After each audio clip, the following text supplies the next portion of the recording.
Hey guys, welcome to Deep Dive Coding. Today we solve LeetCode problem of the day. I will show the two approaches.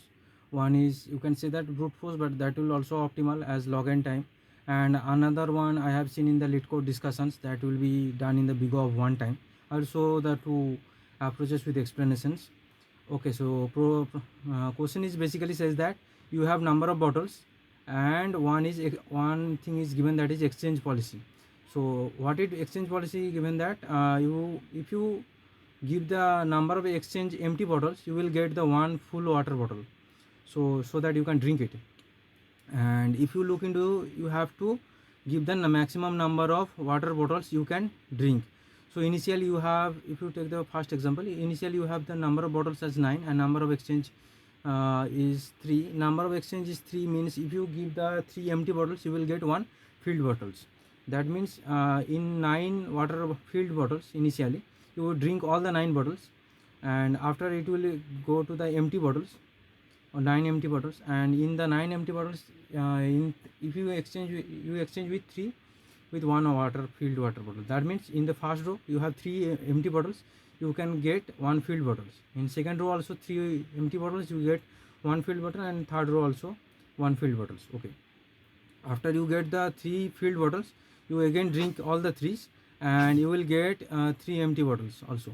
And if you exchange with 3 also empty bottles, you will get 1 filled bottles, and you also drink it, and at the last 1 empty bottles. Now it will stop over here, because there is not apply the exchange policy, as because for the exchange policy you need 3 empty bottles.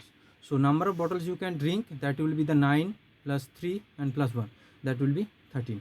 So if you do the brute force as the simulations is going on, so what I can do, that I will simply write this thing like, let's first of all you have to drink all the filled bottles, that will already given over here. So drink all filled bottles, that will be the, let's say, count, that will be the number of drinked water bottles. So initially it will be the number of number of bottles. Now you will loop into the code as simulations is given over here. So number of water bottles greater than equal to number of exchange, that will be number of, okay, so this conditions means that until the number of bottles number is greater than the number of exchange, that means until this exchange policy is applied, you have to do the exchange. Let's get exchange the num exchange empty bottles with 1 filled bottles. Okay, so that means count plus equal to that you have number of empty bottles count is number of bottles, and this divided by number of exchange, you will get the filled bottles. And after doing the transaction, how many bottles you have left, that will update as number of bottles equal to number of, you can say that, number of bottles by number of exchange, that this is the number you get after you drink it.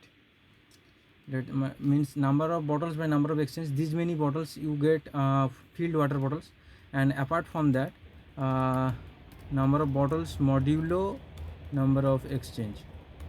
That means if anything left, if what are over here, it's mean that in the first example, if it is given that the number of bottles is 10, then you will get 1 extra empty bottles that you cannot do the transaction, that will go until it's got the fulfill the transaction policy, like exchange policy. At last you got the total number of drinked bottles, that will be the count, simply written the count. Now let's try to run the sample test case. Yeah, it's accepted for the sample test case. Now discuss over the time complexity. Over here you can say that time complexity, that means it will take like it will, in each transaction it will do the number of exchange divided by number of exchange, so it will take log n time complexity, log of n. And another thing is space complexity, space complexity will take big of 1 as because we are using constant space complexity. Now I discuss the optimal approach. That will be, you can say, this will be the optimal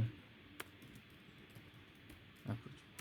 Over here you can simply look into this, that you are doing an each transaction you are doing a fixed amount of work.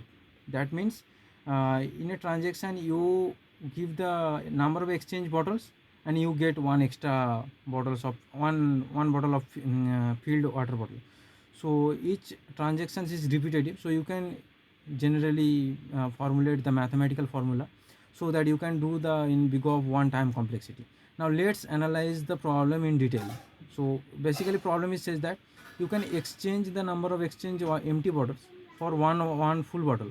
Initially, let's say you have initially number of bottles that will be full of the drink. And let's discuss about the effect of one transaction. What is done in one transaction. So if you exchange number of exchange bottles, you will get one full bottles. So after drinking it, the new total bottles comes is number of initial bottles minus number of exchange, that you give the number of empty exchange bottles, and you get one water bottle filled with water. So effectively you can say that the number of initial bottles minus number of exchange minus one bottles, this much number of exchange minus one bottles is reduced from the initial bottles, and you got the one bottle with drinked water. And each transaction reduce the number of bottles count by number of exchange minus one. This, I think this much is clear. Like in a transaction it net it will reduce the number of exchange minus one bottle, because you give number of exchange bottles and you got one filled bottles.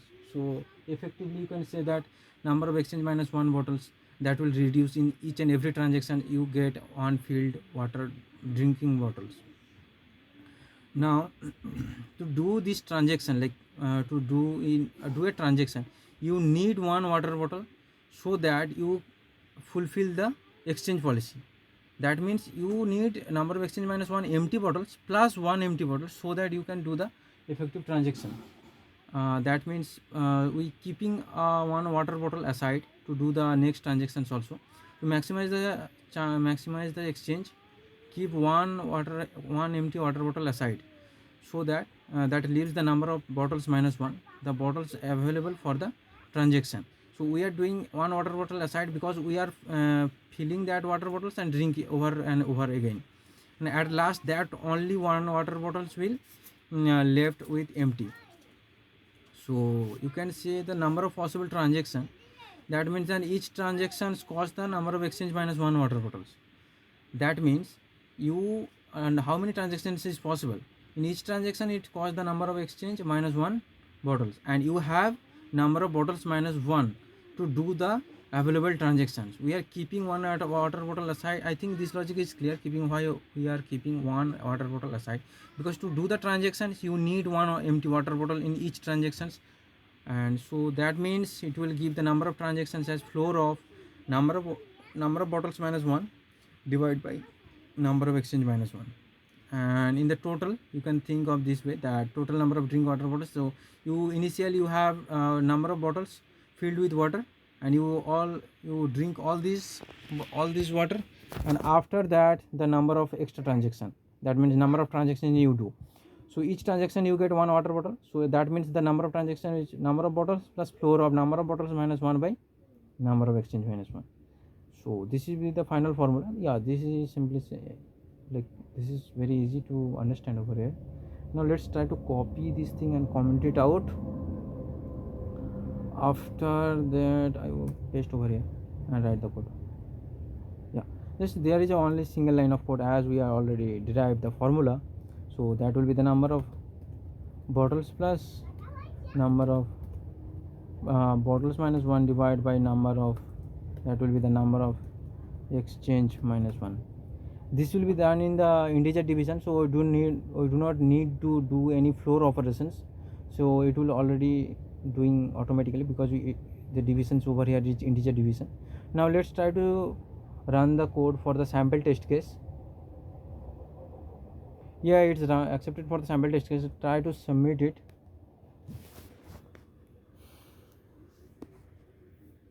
Yeah, it's accepted. Also runtime is 0 millisecond and 100% bits, that is fine. And over here you can say that this will only take this much calculation.